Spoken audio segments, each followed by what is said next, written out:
Hello, everyone, and welcome to How to Women's Range Days Masterclass series by the She Shoots. This is episode 4, Ladies Range Day Organizing and Logistics.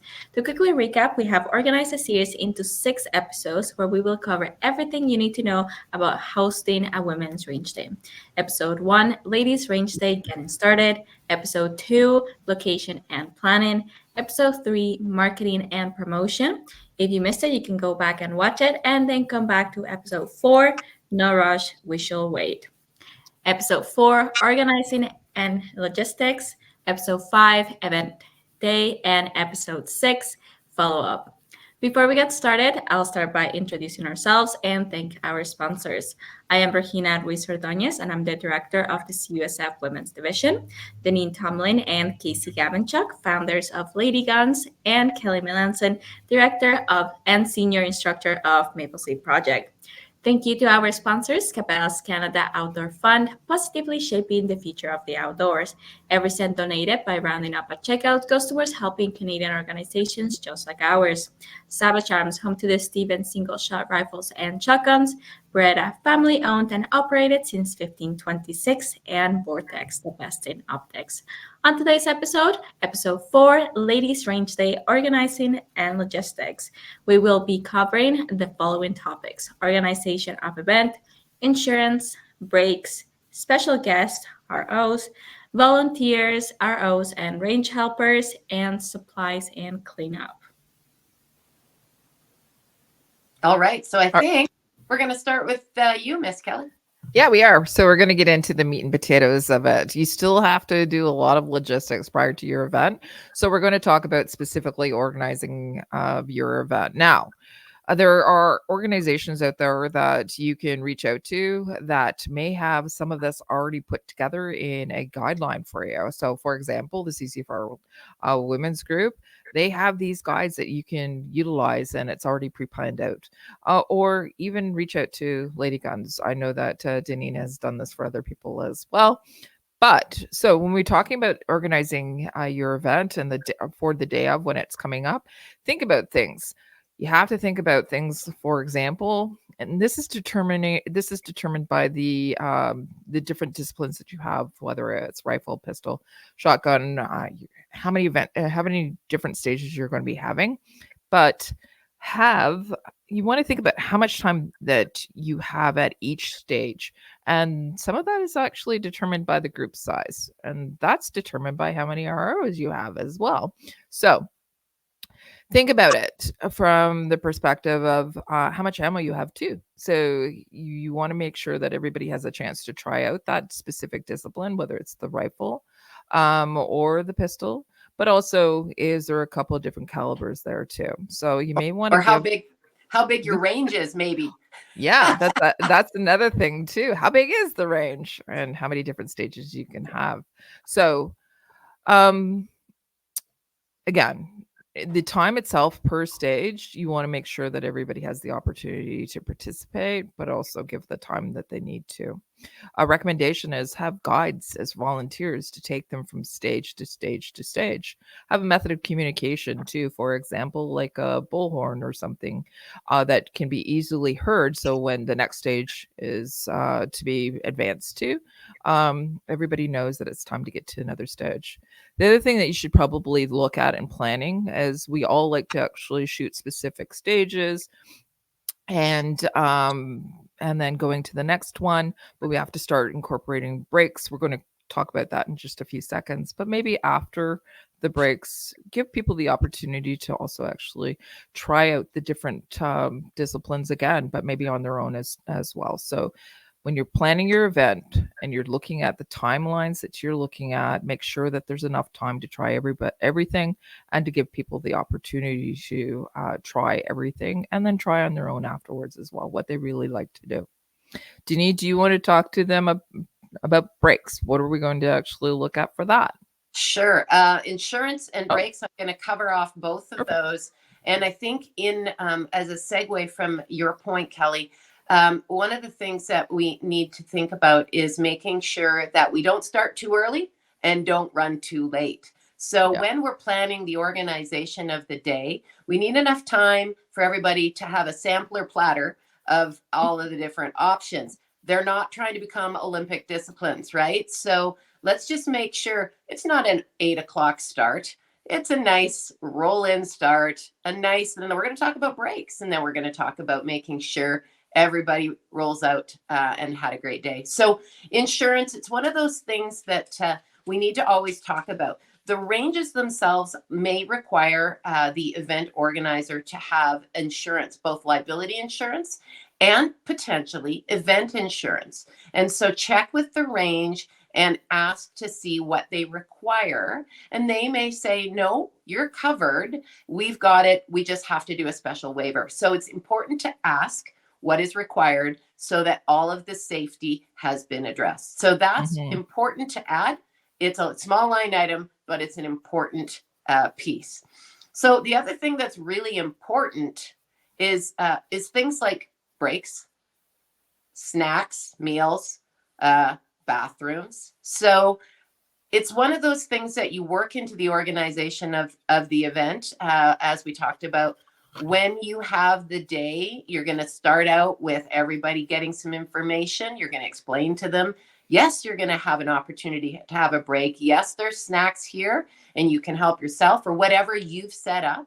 You're going to tell them there is going to be a lunch break, and you're going to let them know where the bathrooms are and that they're welcome to use them and don't need to ask permission.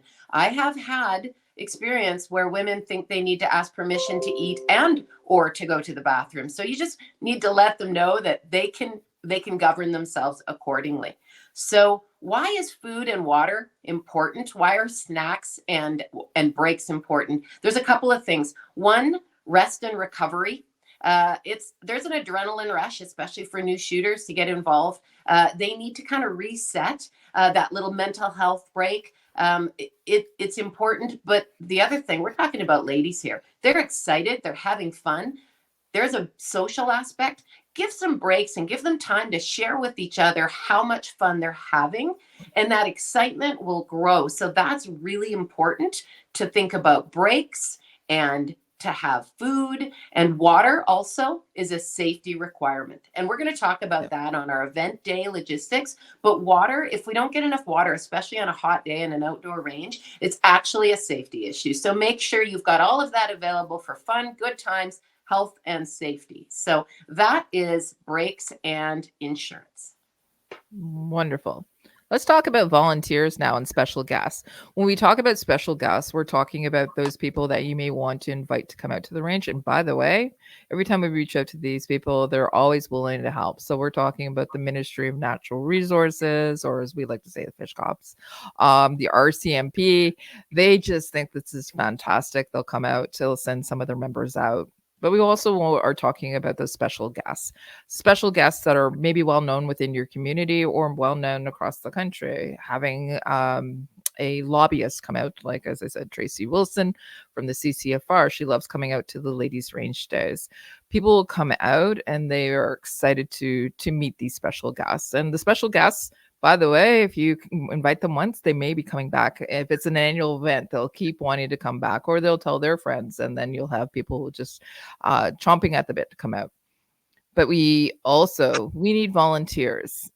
If you're going to have an event, this is also determining the amount of participants that you're going to be having too. So the volunteers are the backbone to your special event or your ladies' day. So with that, have your club or the range reach out to their members to see if they would like to help out at the event. Bring in volunteers from those retailers, maybe Cabela's coming out, or even the organizations that you may be donating to. They may want to come out too, so they could help with whether it's registration and check-in, or even doing the barbecue. They don't all need to be on the firing line.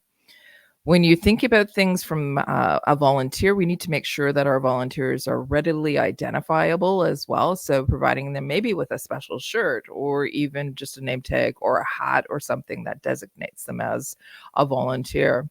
We want to prep your volunteers beforehand too. Let them know what stage they're going to be at or what they're doing. but also as well, let them know what to expect specifically.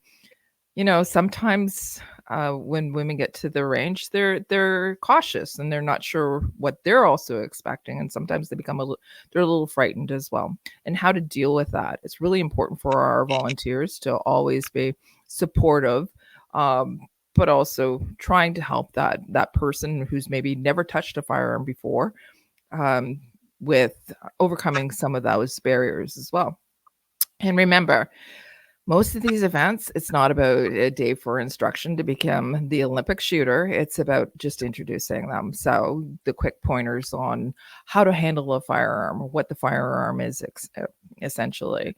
But but don't we also have to remember that we have to have a volunteer ratio as well. How many volunteers will be on that specific range?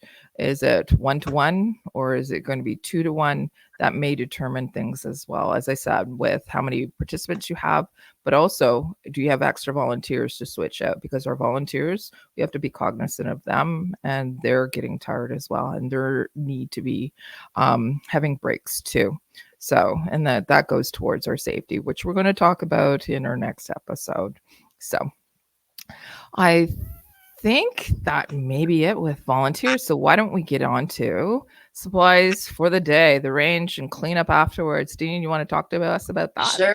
Absolutely happy to. And I love your point about the fact that your volunteers aren't out there to be instructors, but safe, fun, and friendly, making sure that everybody is having a good time. So hiring somebody to train you is a totally different episode that is not today. All right. So range supplies. So we're going to talk about the event day in another episode, but this is when you're planning. Make sure that you are prepared to clean up after yourself. So have in your budget or in your donations, garbage bags, sandy wipes, extra toilet paper, because maybe the range doesn't have that on site, sunblock, bug spray, various things that people might not think about. So in your range supplies planning, you want to have that special kit so that when you leave the range after your event, that everything is as nice or nicer than the way you found it. And the other thing is that emergency supply kind of stuff that you might need, toilet paper, first aid kits. Just have that planned as range supplies. So that in essence is the organizing of the logistics and the planning and the checklist, whether it be your event, your insurance, planning for your breaks and what you include in your breaks. Obviously your special guests. I love the point about special guests coming from all different areas of the firearms community, and having some supplies planned so that when you show up there, you've got that Rubbermaid tub and you can roll everything out super easy. Advanced planning is really important. So I think that covers this episode 4 of organizing logistics, and we're going to toss it back over to Regina. Okay, thank you. So if you like the masterclass and would like to see more content like this from us, please leave us a like and follow us. You can watch all of our masterclass series episodes on the CUSF YouTube channel and the Lady Guns YouTube channel and Facebook page. If you like the message and would like to learn more about our programs, check out our websites at cusf.ca, ladyguns.ca, and mapleseedrifleman.com. To support us and get some additional perks, check out our membership programs. Thank you all for joining us on the 4th episode of How to Women's Range Days Masterclass Series, Organizing and Logistics. Make sure to watch episode 5, Event Day, already available for your learning pleasure.